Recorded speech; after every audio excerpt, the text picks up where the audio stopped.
Lalu kita akan mundur mulai dari pasal 1. Kitab Ayub merupakan satu kitab yang penuh dengan pertentangan hidup manusia yang digambarkan oleh seorang Ayub, seorang yang secara materi dia adalah orang yang terkaya di seluruh belahan timur. Dan kalau bicara tentang belahan timur, maka itu sudah merupakan separuh dunia. Karena yang diketemukan orang lebih dulu adalah bumi sebelah timur. Dan ketika orang lihat belum pernah ada orang yang memiliki kekayaan seperti Ayub. Dia adalah orang pertama, dikatakan orang pertama sebab Ayub adalah orang yang hidup sejaman dengan Kain. Jadi saudara bisa bayangkan, Kain itu adalah anak Adam. Jadi pada zaman itu Ayub juga sudah ada. Banyak orang berkata, kalau gitu Ayub juga anaknya Adam. Kita tidak pernah tahu bagaimana populasi orang pada waktu itu, bagaimana seorang dilahirkan, dari mana dia datang dan sebagainya. Akan membuka lembaran-lembaran sejarah purbakala. Kita tidak perlu tahu banyak tentang hal itu, tetapi Ayub adalah orang sejaman. Jadi pada waktu yang mula-mula ada di atas muka bumi. Mengapa? Sebab sahabat-sahabat Ayub yang kita kenal kemudian, sahabat Ayub di pasal yang keempat, Elifaz, ada yang bernama Bildad, ada yang bernama Sofar. Ketiga sahabat Ayub juga menjadi orang-orang yang terdahulu. Jadi kita melihat bagaimana lamanya Ayub hidup. Lalu dikatakan belum ada banyak orang, sudah ditemukan catatan orang yang terkaya. Jadi pasal 1 berkata bahwa dengan segala apa yang dimiliki oleh Ayub, ayat 3 berkata sehingga orang itu adalah yang terkaya dari semua orang di sebelah timur. Jadi belum diketemukan dunia barat, lebih dulu orang ketemu sebelah timur. Sebelah timur dari dunia itu sudah diketemukan lebih dahulu. Dan Ayub tercatat sebagai orang yang terkaya pada waktu itu. Tidak perlu kita cari tahu lebih lanjut tentang bagaimana bisa ya dia jadi orang yang terkaya. Emang udah ada catatan. Kalau kita sekarang kan sudah ada catatan. Siapa orang nomor 1, siapa orang nomor 2, nomor 3, 10 besar orang terkaya di dunia. Kita bisa punya catatan. Tapi pada waktu itu belum ada catatan ini, itu, dan sebagainya. Cuma Alkitab kita yang menuliskan orang itu adalah orang yang terkaya. Nah, ketika hidup Ayub begitu mapan, kita melihat dia sekaligus menjadi orang yang satu-satunya beribadah dengan ayat yang ke-10, bukankah engkau yang membuat pagar sekeliling dia, rumahnya, serta segala yang dimilikinya? Apa yang dikerjakannya telah kau berkati, dan apa yang dimilikinya makin bertambah. Jadi kalau Ayub itu takut akan Tuhan, kata iblis, wajar. Engkau yang memberkati semua pekerjaannya. Engkau jadi pagar hingga tidak ada satupun yang mengusik milik harta milik Ayub. Bahkan kesehatannya engkau jamin. Coba, kata Ayub, kalau engkau ulurkan tanganmu, ayat 11, dan menjamah segala dipunyainya, pasti ia akan mengutuki engkau. Ya karena semuanya baik-baik kok. Karena tidak ada satu masalah dalam keluarganya. Ya kalau dia menyembah, memberikan persembahan kepadamu, engkau telah memberkati semua keluarganya. Oh, pantas saja, wajar itu. Kalau Ayub hidup dengan saleh, Ayub hidup dengan benar, begitu kata ayat yang ke-8, tidak seorang di bumi seperti Ayub yang saleh, jujur, tidak melakukan apa yang Tuhan tidak kehendaki, dan menjauhkan diri dari kejahatan. Oh, tidak dengan percuma dong. Memang benar. Tetapi Allah izinkan iblis mencoba Ayub karena diizinkan. Sebelum Allah izinkan, tidak ada satu masalah yang jatuh. Sebab Tuhan yang memagari. Dan siapa yang bisa tembus pagarnya Allah? Ingat, tidak pernah Ayub diusik oleh apapun. Tapi ketika pasal 2 kita membaca ayat yang ke-7, kemudian iblis pergi dari hadapan Tuhan, lalu ditimpanya Ayub dengan borok yang busuk dari telapak kaki sampai batu kepala. Allah izinkan. Kalau Allah tidak izinkan, tidak pernah akan terjadi perkara ini. Allah izinkan. Karena Allah juga tahu batasan kekuatan Ayub menerima ujian. Diizinkan oleh Allah. Tapi ingat ya, tidak nyawanya, tubuhnya selamat. Tapi tetap dalam kendali Allah, tidak diberikan ujian tantangan melampaui kekuatan itu. Mulai datang borok, kata 1, 2, 3, kata 4, kata 5, seluruh tubuhnya menjadi gatal Ayub. Kita rasa hidup apa yang besar-besar itu gatal. Ya, itu saja rasanya sudah panas sebadan, tiduran, yang besar-besar itu merah-merah. Itu saja kita sudah rasa sudah, tapi ini gatal digaruk jadi borok.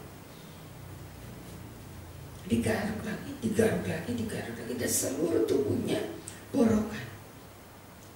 Ayub cuma duduk, ayat 8, mengambil sekeping beling dan menggaruk-garukkan pada badannya gatal, dan ia duduk di tengah tong sampah. Ia duduk di sana, digaruk. Ya, rasa saudara bisa bayangkan ya, rasa gatal yang sakit. Gatal kalau nggak sakit masih rumit. Ini gatal dan sakit. Seluruh tubuhnya terasa sudah nggak karuan lagi. Kondisi itu bukan cukup sampai di situ, tapi pasal 3 pasal yang ketiga ayat yang ke-20, mengapa terang diberikan kepada yang susah dan hidup kepada yang pahit pedih hati. 21 silakan. Yang menjadikan maut, yang dapat bunuh jiwa, yang menjaga daripada berbagai kata-kata, yang bersukaria dan bersorak-sorai dan senang bila mereka menemukan kubur. 23. kepada orang yang jalan bersembunyi, yang dikepung Allah. Karena ganti rotiku adalah keluh kesah dan keluhanku tercurah seperti air. 25. Karena yang menakutkan itulah yang menimpa aku, dan yang mencemaskan itulah yang mendatangi aku. Aku tidak mendapat ketenangan dan ketenteraman. Ayub benar-benar kehilangan semua. Anak adalah harta yang sangat bernilai di dalam keluarga. Satu hari 10 anaknya mati. Satu hari.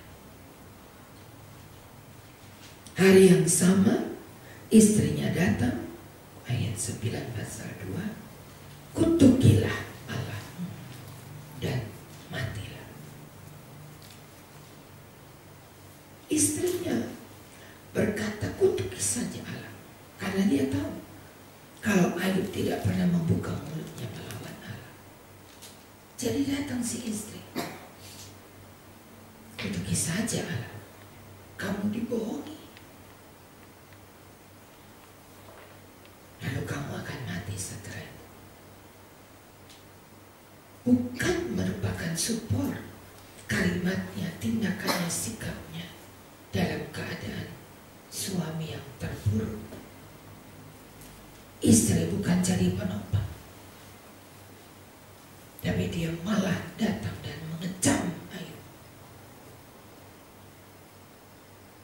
Pembantu-pembantu di rumah, kalaupun dipanggil oleh Ayub untuk menolong, maka pembantu di rumah pun mengejek Ayub. Sampai ke pembantu tidak ada yang hormat kepada Ayub.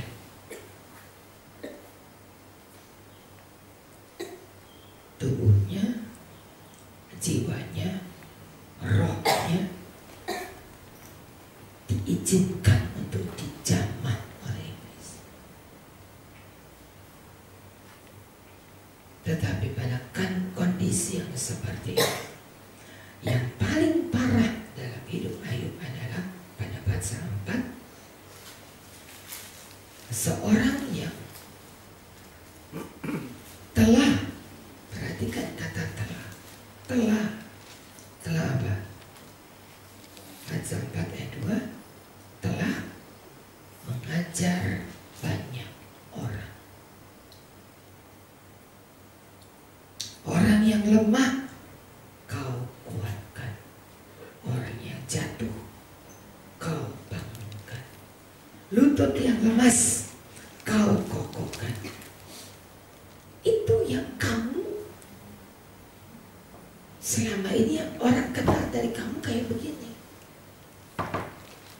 Tapi dalam kondisi seperti Ayub yang sekarang, apakah masih ada takut akan Tuhan? Masih ada hormat?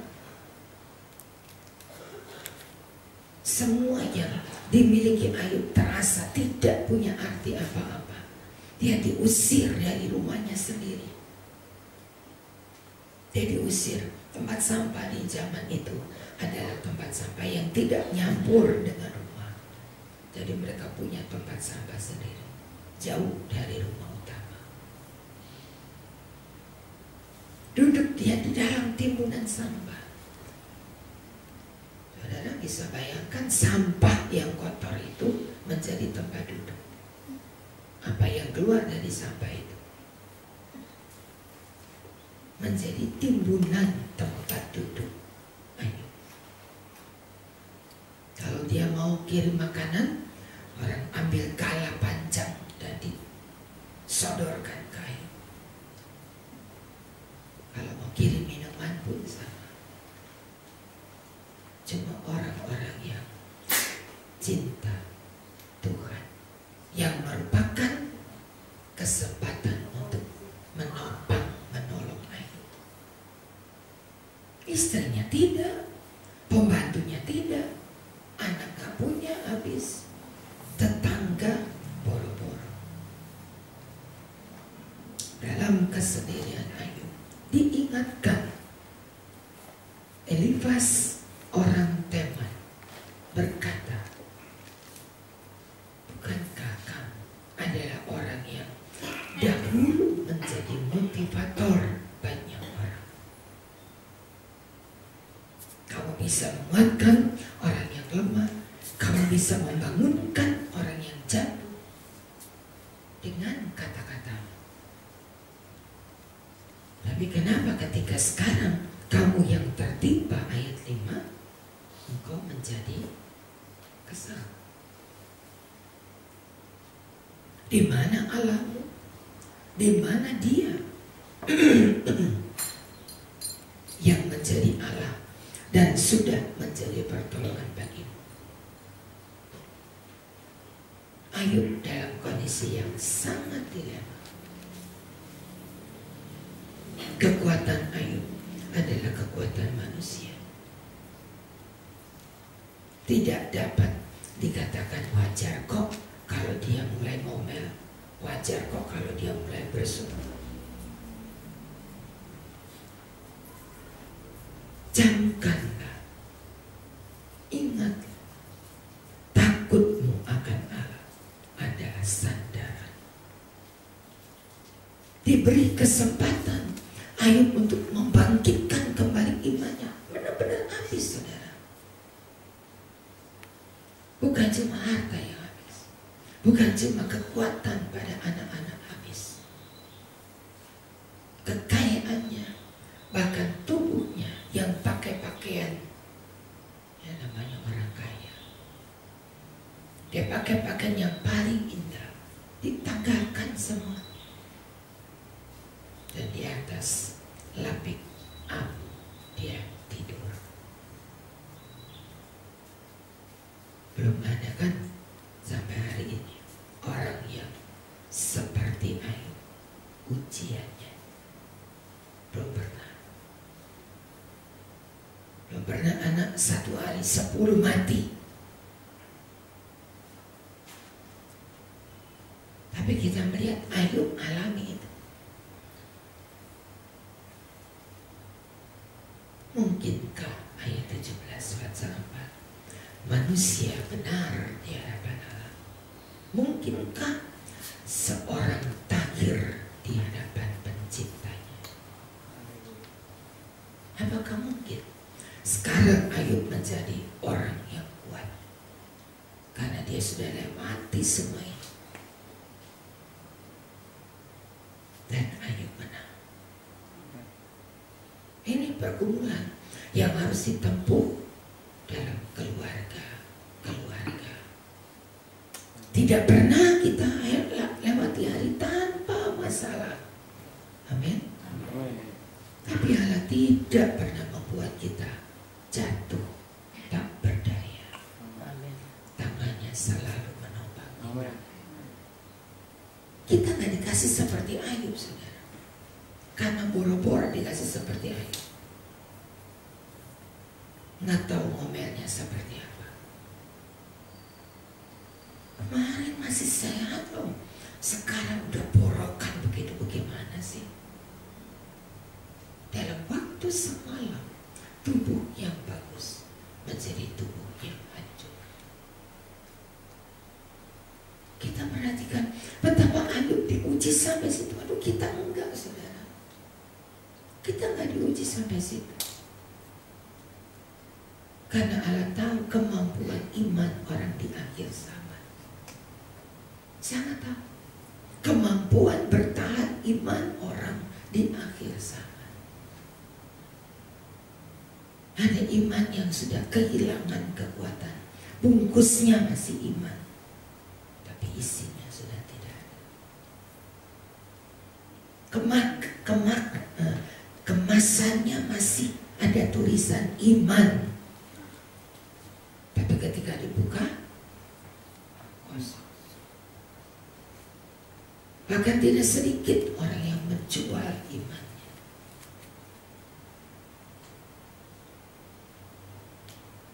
Tetapi mari, Allah sekali lagi tidak membiarkan kita dicobai melampaui kekuatan kita. Allah tidak mencobai. Dia tidak pernah mencobai orang di luar batas kekuatan. Diberikan kekuatan, diberikan kesempatan untuk bisa berteriak kepada Tuhan. Ayo, dalam kondisi sehancur ini, Pansar yang kelima, berserulah. Berserulah kepada siapa di antara orang-orang yang kudus yang engkau berpaling. Berserulah.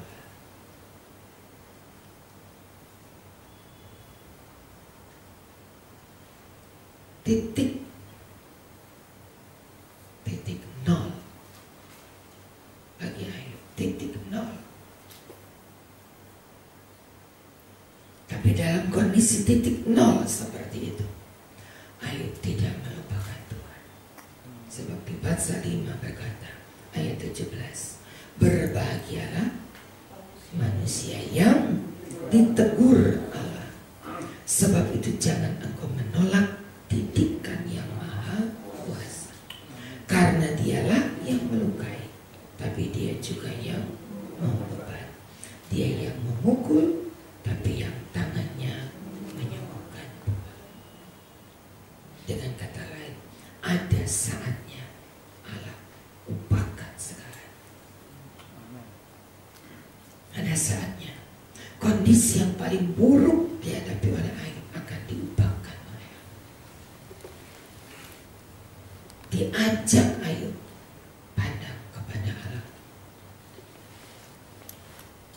Ada kesempatan bagi Ayub untuk menimbun kembali kekuatan imannya. Menimbun kembali kekuatan. Hampir habis. Hampir tidak berdaya Ayub mempertahankan keluarganya. Hampir tidak berdaya. Tapi Allah tidak pernah buat Ayub sampai terpuruk habis. Tidak pernah. Allah tetap membela Ayub. Dalam kondisi seperti ini, Allah tetap menguatkan Ayub, tetap membela Ayub.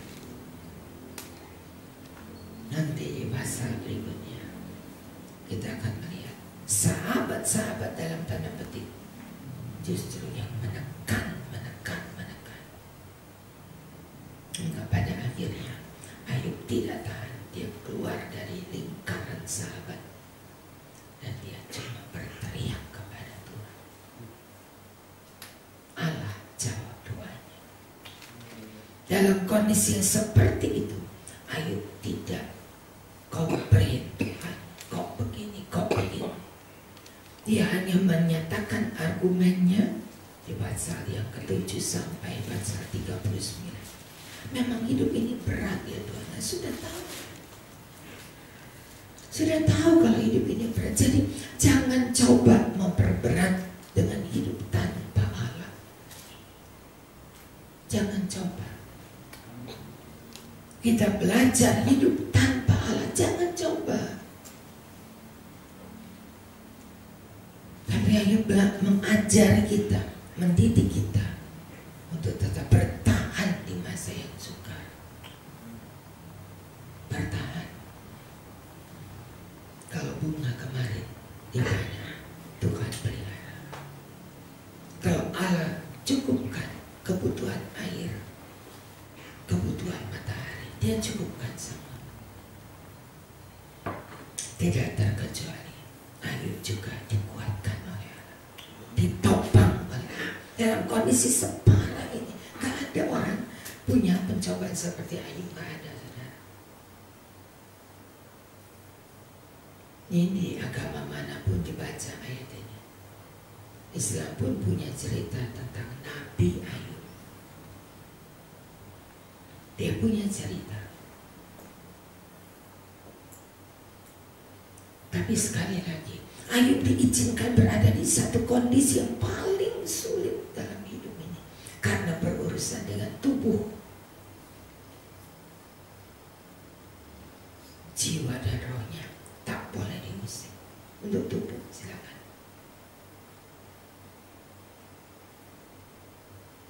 Kita tidak bisa berpikir bagaimana dengan kondisi keluarga, lalu kita hidup seperti Ayub. Nggak mungkin bisa, saudara.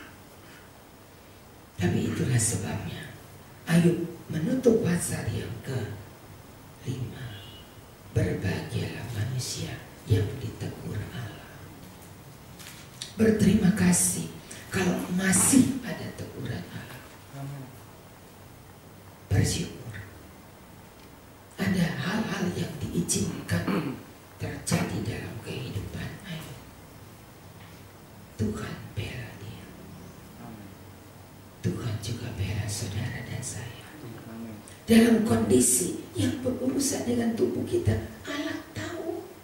Jiwa kita Allah tahu, roh kita Allah juga tahu.